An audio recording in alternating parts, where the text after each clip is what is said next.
Welcome to this special election night edition of Denver 7 On Demand. I'm Ann Trujillo. Denver has decided, and there is a winner. Denver Mayor Michael Hancock has won the runoff for mayor, his third and final term as mayor. Jamie Giellis just conceded just about 10 minutes ago. Here's a look at the numbers. Here's exactly why Mayor Hancock is retaining his seat. He has maintained an 11% lead over Jamie Giellis throughout the night when the numbers first started coming in as polls closed at 7 o'clock. She just took the stage a few minutes ago and said she is willing to, she made a call to the mayor, said she is willing to work for Denver, and she was happy to have made a difference in this race. Let's get over to Tony Kowaleski, who is with the Hancock campaign, and celebrations all around, Tony. Yeah, wow, just wow, and nobody saw this coming. Some might call it a historic night in Denver. You know, this was a campaign, we talked about it, filled with drama, filled with intrigue. Both sides conceding it got dirty, and it got dirty late.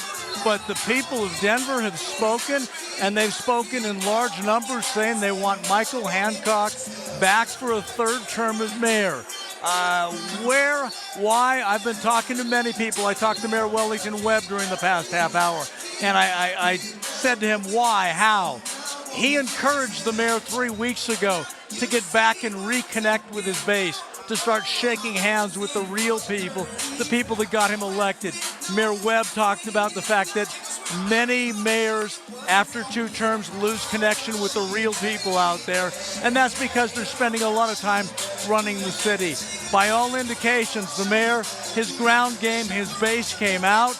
They supported him, and a race that many thought would be close and may take us past midnight has been decided very early tonight.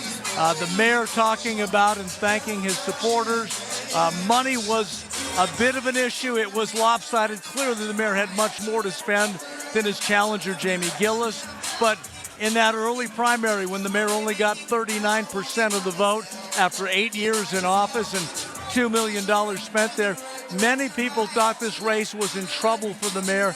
That, in fact, might have energized that base to come out and vote today. That certainly energized his campaign. A lot of people talking about the ground game they've run during the past 3 weeks, and that may have been the difference here. So, and you can hear the celebration going on, a lot of smiling faces, a lot of hugs, because just 6 hours ago, there were a lot of people concerned that this might be the end of Michael Hancock's political career. Clearly, that's not the case. Yeah. And Tony, you and I both have spoken to the mayor several times over the last couple of weeks, and I think you're right. When he saw that 39% in those returns from the May election, I think that was a wake-up call to him, that he really felt like he needed to really work and get out to all of the neighborhoods and really start speaking to the people of Denver, because I think that was a bit of a shakeup for him. It certainly was, Ann, and he gave credit to the challenger. It was a very close race. She did a great job politically to gain the support right after that general.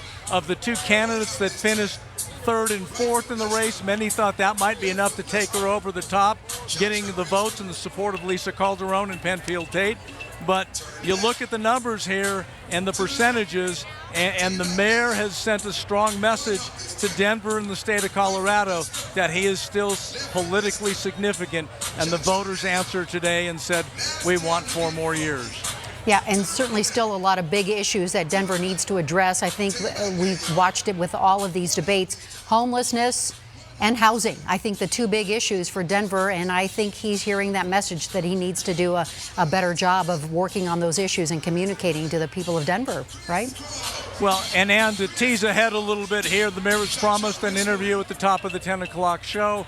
We will ask him those questions about what is the future. We want to talk in more detail about the call he had with challenger Jamie Giellis, and I'm anxious to hear what he has to say about why he thinks this wasn't even close. And I can tell you, we walked with him today at noon, and you could look in his eyes, and they were the eyes of a concerned politician.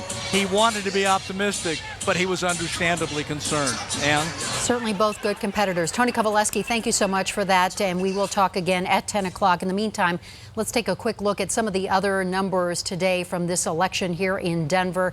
The clerk's race still too close to call. That one really just about 1,000 votes apart, a little bit more than that for Paul Lopez and Peg Pearl. Albus Brooks seems to be on the losing end right now to Candy Sidebaca, 51 to 49% in that District 9 race. And then if we take a quick look at District 10, another close race between Hines and New. So we're watching all of these races. Initiative 302, that one Denver voters definitely want to have a say in whether Denver will host the Olympics. So we are watching all of these races. We're looking for more updates on these numbers coming up at 10 o'clock. So we will be right here and bring you those updates. So more numbers to come here on Denver 7.